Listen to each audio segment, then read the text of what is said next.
Hi there. So my name is Mark Little. I'm VP of Engineering at Red Hat, where amongst other things I have the Red Hat middleware suite of projects and products under me, which are historically predominantly based on Java. And I'm going to talk about how we've been re-architecting those projects and products over the last few years to be much more Kubernetes native, and also how that has driven us to create a new project called Quarkus, which some of you may have heard of. All right, so what am I going to talk about in this presentation? Well, we're going to talk about why Java is still relevant in the age of Kubernetes and Linux containers, and how it's not dead. We often hear that it is dead, but hopefully, given that the J in the conference stands for Java, most of you are pretty much on board with this. It really is not dead. It has a very, very strong and long life ahead of it. But I'm going to touch on why we believe that enterprise Java did need to change and does need to change, and how Kubernetes and its immutability architecture really put some strain on the traditional way in which we would build Java applications, particularly application servers. And I'm going to talk about a couple of Eclipse projects that we've been involved with, which have been helping us on this migration journey, if you like, Eclipse MicroProfile and also Eclipse Jakarta EE. And then, as I said at the start, I'm going to talk a little bit about Quarkus and the principles behind it, which all of what I talked about before will kind of feed into, and how Quarkus itself has been optimized for Kubernetes and immutable architectures and to work really well in constrained environments, such as IoT, but very particularly serverless environments, where we want to have very low memory footprint in the cloud, but also extremely fast startup times.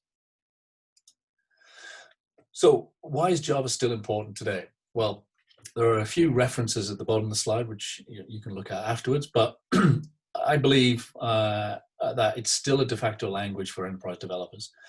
And depending on who you talk to, there are between 7 and 10 million Java developers out there today. There's also a large and diverse ecosystem. It's not dominated by a single vendor. We got Amazon, Google, IBM, Microsoft, Netflix OSS. If you haven't looked at it, you definitely should. Heavily dependent on Java, and the usual suspects, if you like. So a very, very large group of vendors and individuals who are involved in Java and have been pushing it for a number of years in a number of different directions, which have helped to make it successful. And as a result, it's a very resilient community. So despite a number of waves that have come, whether it's service-oriented architecture, microservices, IoT, and cloud, where we've often heard that Java simply isn't appropriate for those environments and new languages have sprung up, Java has managed to actually ride those waves and has evolved in many ways to accommodate changes that were pushed on it by different environments.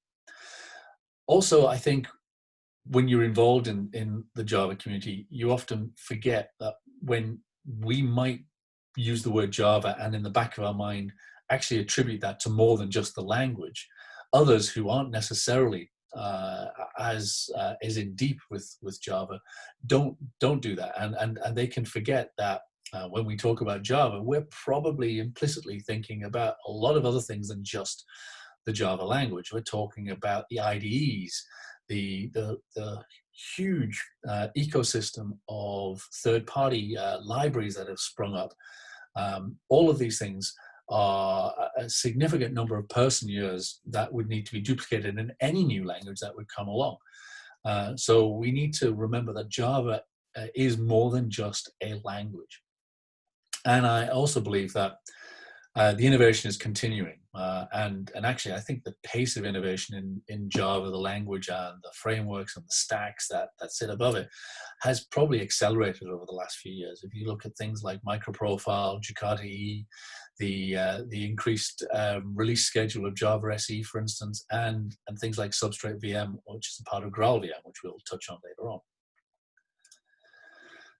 So moving on, hopefully this is a high-level architecture diagram that many of you will find familiar. It's kind of like the typical way in which we've been developing Java applications for well over a decade. You have your operating system at the bottom, and you've got your JVM, could be Hotspot, for instance, and then you have your application server like EAP, Wildfly, WebLogic, WebSphere, etc. And then you have your dynamic application frameworks on top. So it could be Spring Framework, CDI, etc. There's many of them. And then you build your applications on top of that. So you have many applications essentially deployed into the same application server running on the single JVM. And this has stood the test of time to this point.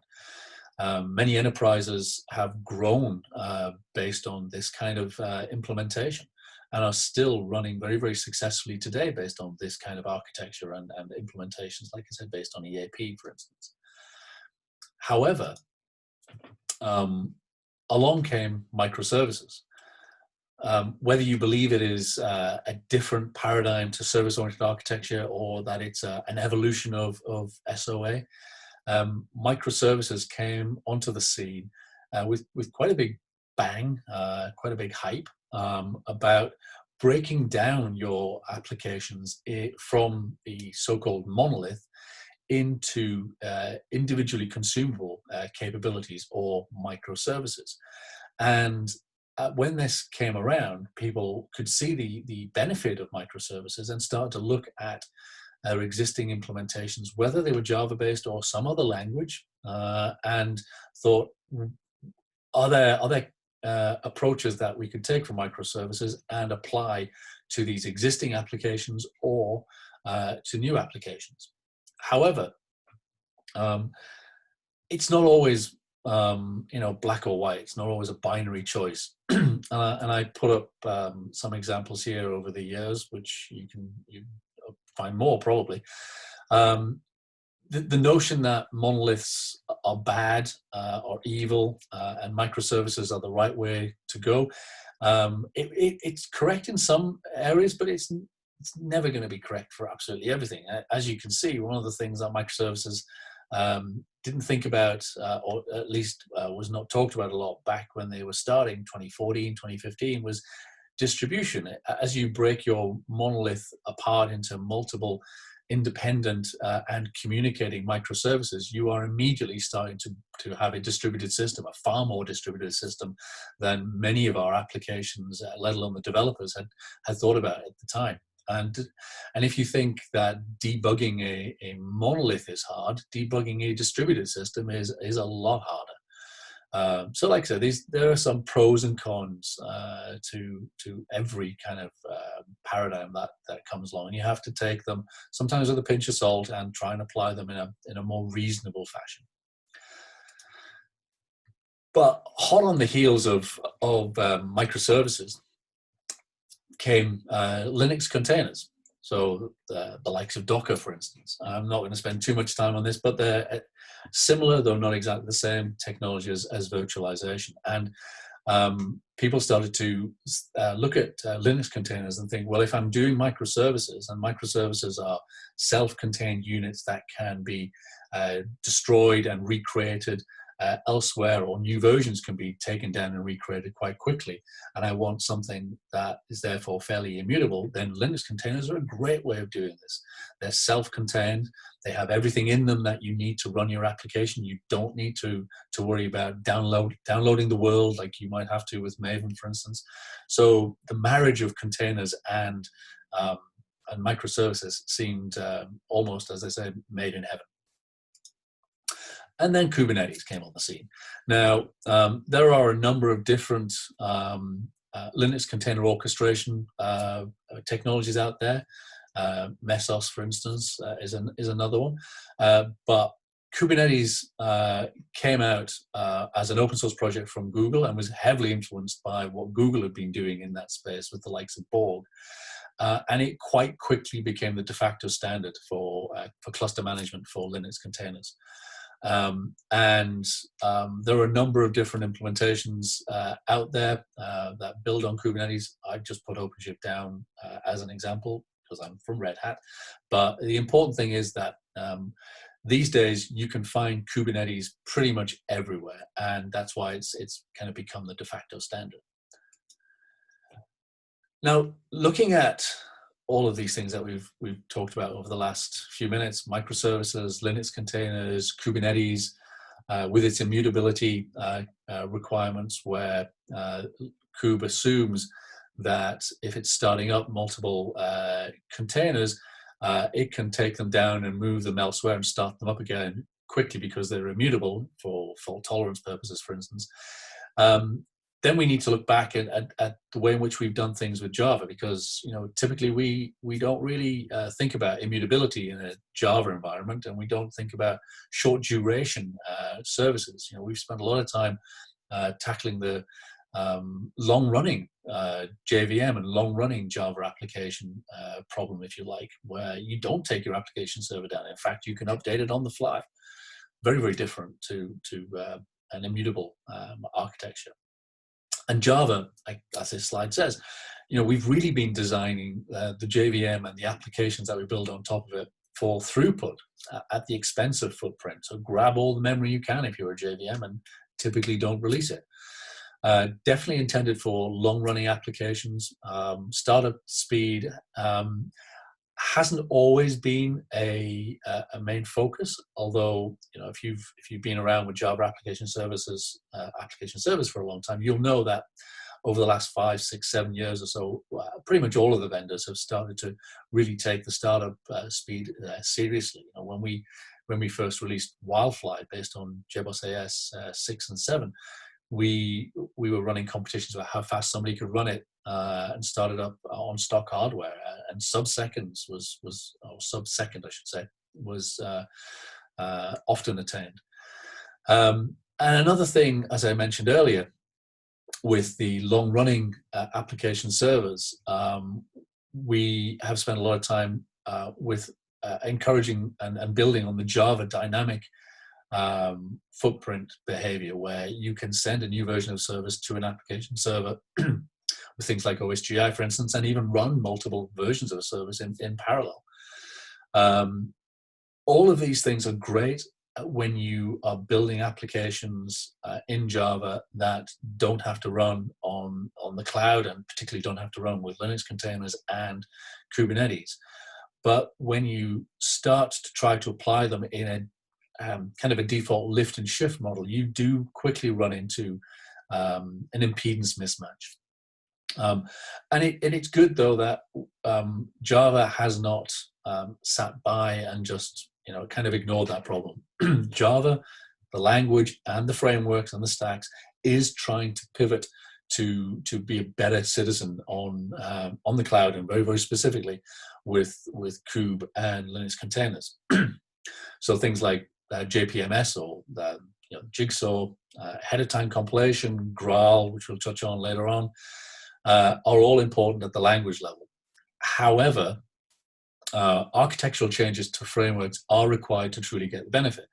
I don't want to kind of steal my own thunder from later on, but if all you do is take your existing Java application and try and make it compiled using something like Graal and Substrate, you will certainly see some performance improvements, but you won't be able to get as much as if you also take into account the architectural decisions that we may have used in the past, such as the dynamic aspects of Java.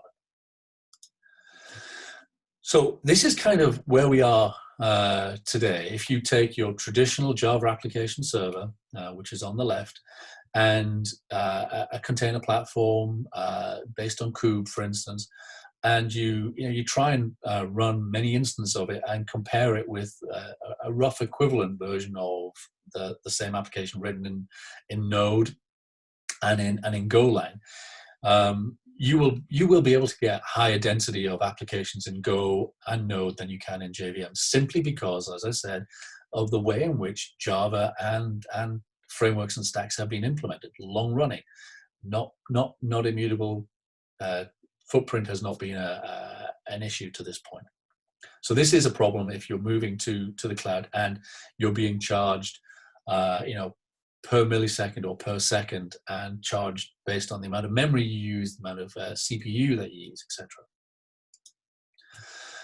So memory is important. In fact, it's more important than throughput on containers because it's more expensive and because it requires permanence, unlike CPU cycles. Microservices multiply the overhead cost as a result. One app, one application server could potentially become n microservices, and then n times the cost.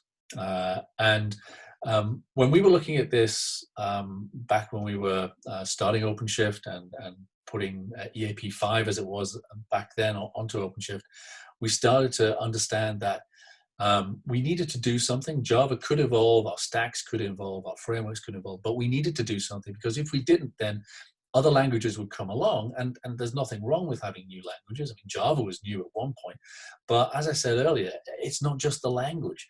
There is a huge amount of productivity gains to be had with Java today because of all the third-party libraries, because of all the investment in IDEs and CI/CD. That simply would not exist if we had to start from scratch again. So we needed to take this as a serious problem and try and come up with solutions. And when you also consider that microservices themselves are now evolving to serverless or functions as a service, we don't want to just stop at microservices. If you consider that you've got one monolith could be, let's say, 20 microservices, and 20 microservices could then be decomposed into 200 functions, you can see how the traditional way of doing things in Java simply does not scale and doesn't work for long. So we decided that, and by we I mean Red Hat, that we needed a Kubernetes-native stack, and it needed to be Java because of all the things I've mentioned earlier. But it needed to be something that it could still work for monoliths if you really wanted to do that. And monoliths are not evil. Monoliths are not bad. I should say that a few more times. If you've got a monolith that works really well for you today, and there's no good business reason for re-architecting it, then don't. If it's working for you, keep it working. And in fact, you could maybe go and do a Google search for something called the Majestic monolith, which is a counterpoint to moving everything to microservices. But anyway, we decided that we wanted to have this Kubernetes stack, and we wanted it to work well on the cloud, work well with microservices, absolutely work well in a serverless environment as well. So very, very small startup, memory footprint, and very, very fast startup time. And it had to be tied into not just Kube, but things like Istio and K8s, which is where we also get the serverless from. As I said earlier, it does all start with the JVM.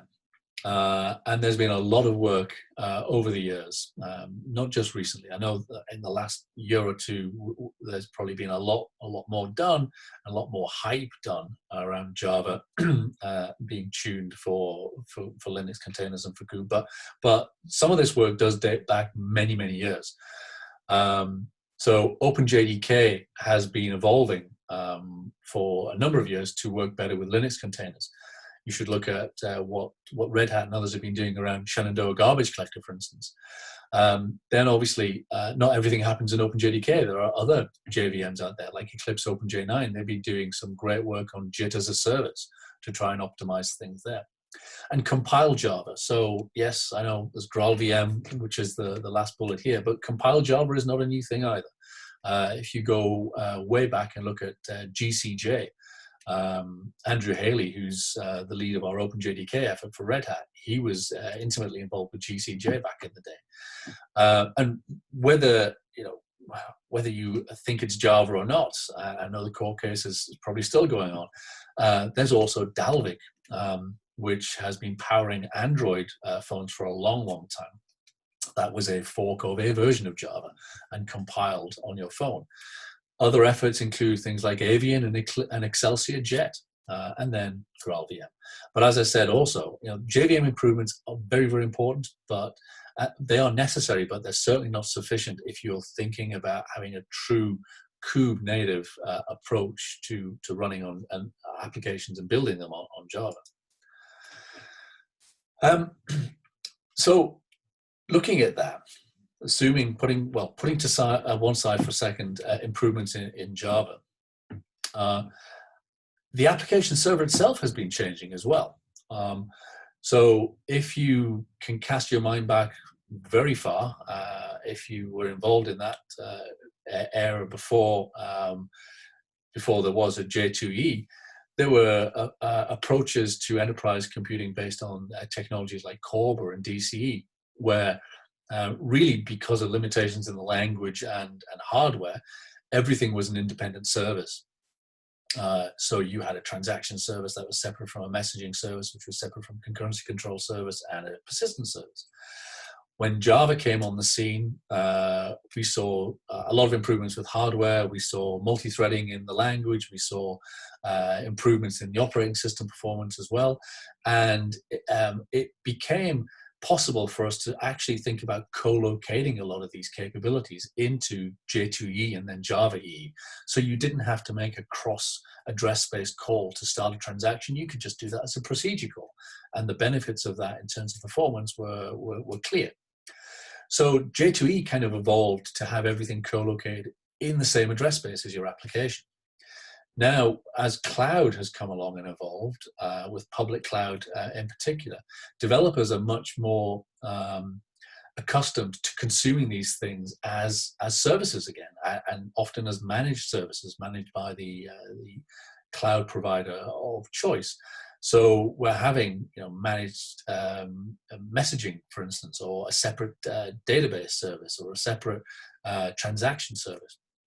And the application server has been evolving in that way too, starting to move into an environment where you can remove some of these capabilities, such as clustering and other things, because they're either provided by the cloud environment that the application is being running on, or they're provided by the infrastructure, like Kubernetes, for instance. So Kube provides failover and clustering, which application servers have provided for a long, long time. But if you're running on a Kube environment, you should really utilize that because it's probably going to be far more efficient.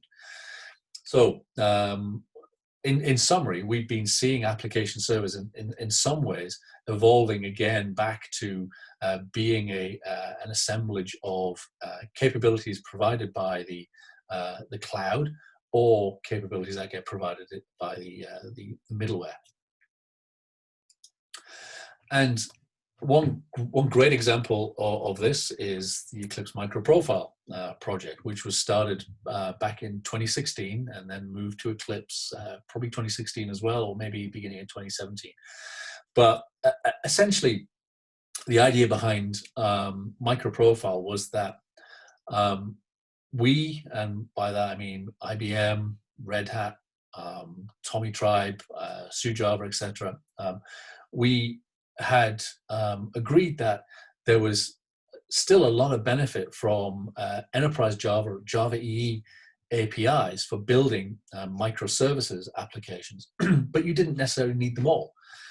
Some of those capabilities, like I said earlier, may be actually provided by the cloud infrastructure the application is being deployed into. So why need it in the application server?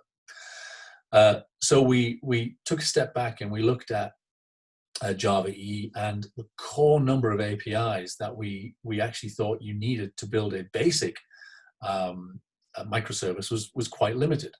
And the idea then was, let's start with a limited number of APIs and then start adding in those APIs as we need to embrace new things that may be provided by things that aren't even in Java EE, or now it's Jakarta EE. So for instance, fault tolerance and the fault tolerance API that we have in MicroProfile didn't come from Java EE. It was influenced by a number of efforts, including Netflix OSS, which I mentioned earlier. Metrics, similar sort of thing. Health checking, again, something that we brought in MicroProfile based on other efforts outside of Java EE. MicroProfile has been incredibly successful in trying to redefine what it means for building microservices applications on enterprise Java using some Java EE capabilities and things from elsewhere. We've had over 11 releases now in 4 years. It was a Duke's Choice winner in 2018. And as you can see on the left-hand side of this slide, the community is is big. We have Microsoft as well, for instance, and the implementations, we've got more implementations of MicroProfile than there are implementations of application servers, which I think is a good thing, because we're supposed to be trying to be more than just your traditional application server here. Then there's Jakarta EE. How this plays into what we're doing here with evolving enterprise Java in the cloud is still to be determined in a way. It's taken us a while to work with Oracle and others to migrate Java EE to the Eclipse Foundation under the Jakarta EE banner. As it says here, the idea of Jakarta EE is to be the new home of cloud native Java. We've had one release at the time of me giving this presentation of Jakarta EE, which is Jakarta EE8, which is essentially the same as Java EE8. We're very close to doing a release of Jakarta EE9. That won't really make any substantive changes to capabilities between 9 and 8, but what it does do is have to change the class, the package naming. For legal reasons, we're not allowed to keep the Java X namespace. We have to move to a new namespace. So Jakarta EE10 and beyond are where we would expect to see more innovation, more evolution in this cloud native Java effort. So hasn't happened yet, but if the community is still really driving in that direction, I'm sure it will happen, and it'll happen as positively as we've seen with MicroProfile. Another project that I wanted to mention briefly is Eclipse Vert.x. So this is an effort which has been around for a number of years. As this bullet says, it was a JAX Innovation winner in 2014, for instance. And it really is the preeminent project for doing reactive asynchronous application development in Java. I know there are others, but my personal favorite is Eclipse Vert.x. It's extremely responsive. The architecture was originally based on Node.js. In fact, before it was called Vert.x, it was called Node.x, I believe, and that had to be changed. It's elastic, can scale up and down automatically, very, very resilient, and uses an asynchronous message passing approach. You can have blocking calls in Vert.x, so it's not that you can't integrate applications or libraries that are not blocking. It does have a way of doing this. And since it was created, it's just grown in terms of adoption. So if you're thinking about going in this direction of asynchronous event-driven, you should definitely take a look at Vert.x. The reason I mention this as well, though, is as we'll see later on, it's a core capability of Quarkus. We believe, from a Red Hat perspective, that event-driven architectures are the future. I'm sure people have been saying that for a number of years, but we really do believe that, despite the fact that they may never show up in your face as being event-driven architectures, behind the scenes, a lot of services, a lot of applications will be re-implemented in an event-driven, asynchronous, non-blocking manner in order for us to scale much, much better on the cloud. So, given everything I've said before about how we need to evolve Java and frameworks and stacks to be more kube native, what is Quarkus? Well, breaking the name down, and kudos to the team for this. Quark, it's an elementary particle, and us, it's the hardest thing in computer science, although I actually think naming is the hardest thing in computer science.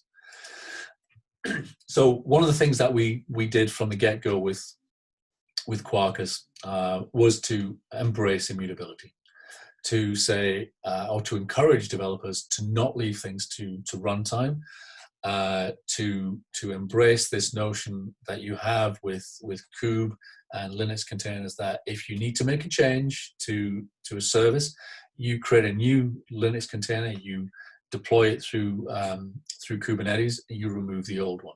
You don't have the existing container up there and try and patch it on the fly while it's still running. So we try and move as much of the work that a framework would have been doing at runtime to startup time. So we do a lot of parsing of config files. We look at class path and class scanning, and we try and minimize runtime dependencies. You can still do reflection if you want. It's not illegal in any sense of the word for Quarkus. It's just discouraged. It's a trade-off, though, of course. And there's lots of optimization levels that we have with Quarkus. So I've mentioned Graal VM and Substrate VM in passing a couple of times already, but I wanted to put this up here because Graal is a very big project. From a Quarkus perspective, all we're really interested in is the stuff that's in red here. So the Substrate VM aspect, the Graal compiler, and the Java aspect. So Quarkus, at least at the moment, is not interested in Truffle. We're not interested in Ruby or any other language. We're really only interested in the Java aspects and creating a native executable from your Java through Graal VM. So I'm going to go through a few benefits of Quarkus, and I'm pretty sure there are a few other talks in this conference and elsewhere that you can look at to get more detail if you want. But we wanted for Quarkus to give what the team called developer joy. We want a cohesive platform for optimizing that developer joy. It should be standards based, so Eclipse MicroProfile is a core part of what we're doing in Quarkus.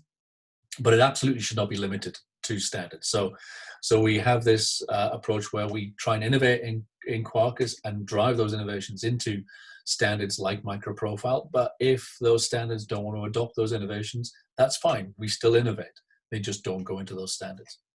We want to have unified configuration. So rather than having configurations split across lots of different files and lots of different languages or dialects, we want to have it done once and in one place. Live reload, if you haven't seen any of the demos of live reloading and zero configuration, you absolutely should. We wanted to streamline the code for the 80-20 case. We wanted to make sure that anything that goes into Quarkus and anything that somebody says has been built with Quarkus runs well on OpenJDK, so you don't have to compile it, but can be compiled. So if you try and put something into Quarkus that stops at the native compilation phase, so it can't be native compiled, then that's a problem, and vice versa. And as I said a few slides ago, Vert.x is in the architecture of Quarkus, so we have unified the imperative and reactive programming models. And importantly, we've re-architected many of our projects to do this, choosing what you do at build time rather than compile time. So if you look at all the projects that we've got and that we're influencing elsewhere, things like Hibernate, Narayana, Netty, Infinispan, at Vert.x, we've worked really hard to make them coherent and address and adopt the Quarkus use cases. So what does this bring us then? So here's some graphs which you may have seen. Basically, this takes a very simple REST application, and we build it with Quarkus and with a traditional cloud-native stack. And we run that application on OpenJDK hotspot to start with, and then with Substrate VM. So that's the native or compiled Java route.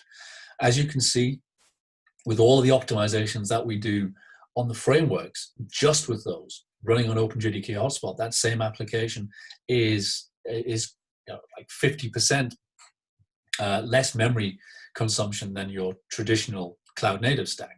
Then when you take it to the Substrate VM point, that drops from 74 meg to 13 meg. So what's that? 20% of that. So pretty significant.